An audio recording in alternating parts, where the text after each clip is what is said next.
नमस्कार बंधुरा चैतिस किचेने आरो एक भिडियोते सबाइके स्वागतम। तो आज के चिकेनेर एक रेसिपि शेयर करब। तो चिकेन तो आमरा विभिन्न भावे खेये थाकी, तो आज के आमी एकटू अन्यरकम भावे बानाबो। आशा करी भिडियोटा आपनादेर भालो लागबे और रेसिपिटा भालो लागले भिडियोते किन्तु लाइक दिते भुलबेन ना। चलुन ताहले भिडियोटा शुरू करी, साथे थाकुन सबाई। রান্নার জন্য 700 গ্রাম মতন চিকেন নিয়ে নিয়েছি আর চিকেনটাকে খুব ভালোভাবে ধুয়ে নিয়েছি। ধুয়ে নেবার পর এখন 3 চামচ টক দই আমি দিয়ে দিচ্ছি।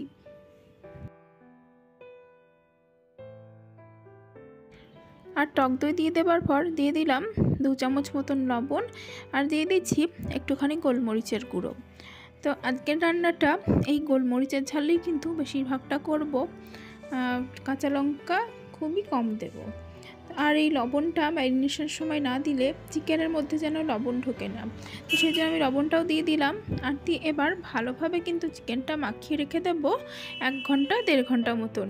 যদি আপনার হাতে সময় না থাকে সেক্ষেত্রে আধা ঘন্টা ম্যারিনেট করে রাখতে পারেন।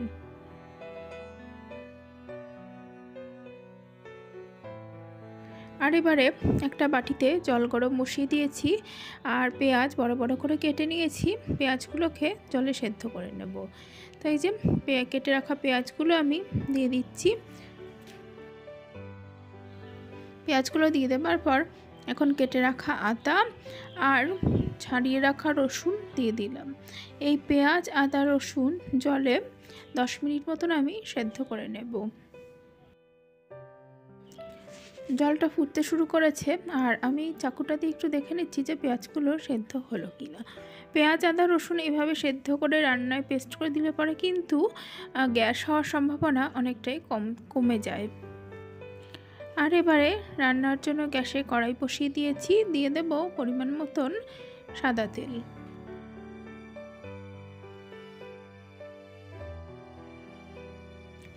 তেলটা ভালোভাবে গরম হয়ে যাওয়ার পর তেলে ফোড়ন দিয়ে দিলাম গোটা গরম মশলা আর দিয়ে দিচ্ছি গোটা জিরে।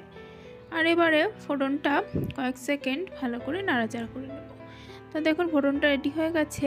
এখন দিয়ে দিচ্ছি কেটে রাখা আলুর টুকরোগুলো। মাংসে কিন্তু আমার আলু খেতে বেশ ভালো লাগে, সে মাংসের যেরকম আর রান্নাই হোক না কেন। দিয়ে দিলাম অল্প একটু লবণ। লবণটা দিয়ে এবার আলুগুলো ভালো করে ভেজে নেব কিছুক্ষণ।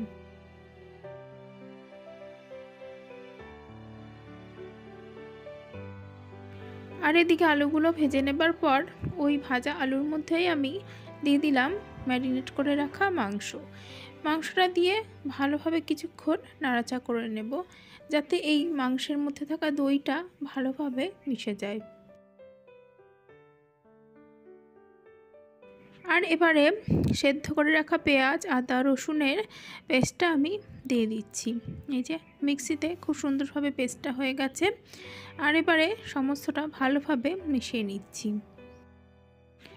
অনেক সময় কিন্তু পেঁয়াজ রসুনের রান্না খেলে পরে আমাদের খুব গ্যাস অম্বলের সমস্যা হয়। তো সেক্ষেত্রে যদি এই পেঁয়াজ আদা রসুন সেদ্ধ করে পেস্ট করে নেওয়া হয় তাহলে কিন্তু খুব একটা গ্যাস অম্বলের সমস্যা হয় না। দিয়ে দিচ্ছি পরিমাণ মতন হলুদ গুঁড়ো আর দিয়ে দিচ্ছি গুঁড়ো মশলা জিরে ধনের গুঁড়ো। আর এবারে সুন্দর একটা রঙের জন্য দিয়ে দিচ্ছি কিছুটা পরিমাণ কাশ্মীরি লঙ্কার গুঁড়ো। আমি নর্মাল লাল লঙ্কার গুঁড়ো রান্নায় আজকে ব্যবহার করছি না, চাইলে কিন্তু আপনারা করতে পারেন। সেক্ষেত্রে গোলমরিচের গুঁড়োটা কম দিতে হবে। তো আমি যেহেতু গোলমরিচের গুঁড়োটা একটু বেশি পরিমাণে দিয়েছি, তো সেই জন্য কিন্তু লাল লঙ্কার গুঁড়ো দিলাম না। আর এবারে সমস্ত মশলাটা কিন্তু বেশ ভালোভাবে কষিয়ে নেব।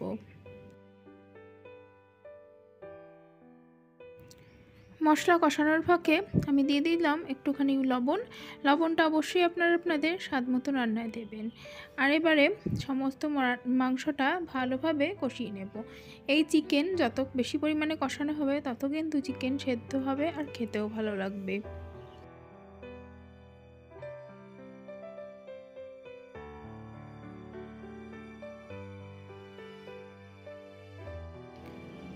মশলাটা কিছুক্ষণ কষিয়ে নেবার পর এখন দিয়ে দিচ্ছি একটু কাজু বাদাম আর চারমগজ বাটা। তো কাজু বাদাম আর চারমগজ বাটা মাংসতে কিন্তু সুন্দর একটা স্বাদ নিয়ে আসে আর গন্ধটাও কিন্তু বেশ দারুণ আনে। তো তো সমস্তটা দিয়ে এবার ভালোভাবে মিশিয়ে নিচ্ছি। আর মিশিয়ে নেবার পর এবার কিন্তু সমস্ত মশলাটা আরও ভালোভাবে কষিয়ে নেব যতক্ষণ না মশলা থেকে তেল ছেড়ে আসে।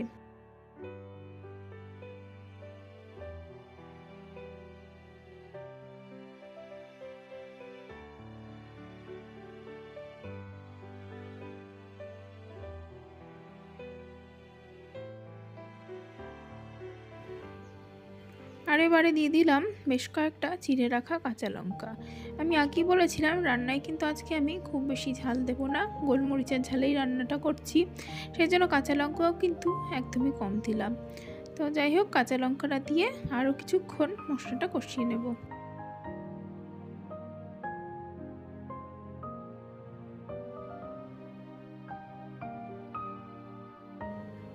সমস্ত মশলা ভালোভাবে কষানো হয়ে যাওয়ার পর এখন জল দিয়ে দিলাম পরিমাণ মতন।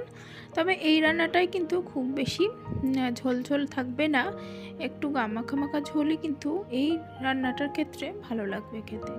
তো দিয়ে এবার ভালো করে ফুটিয়ে নেব।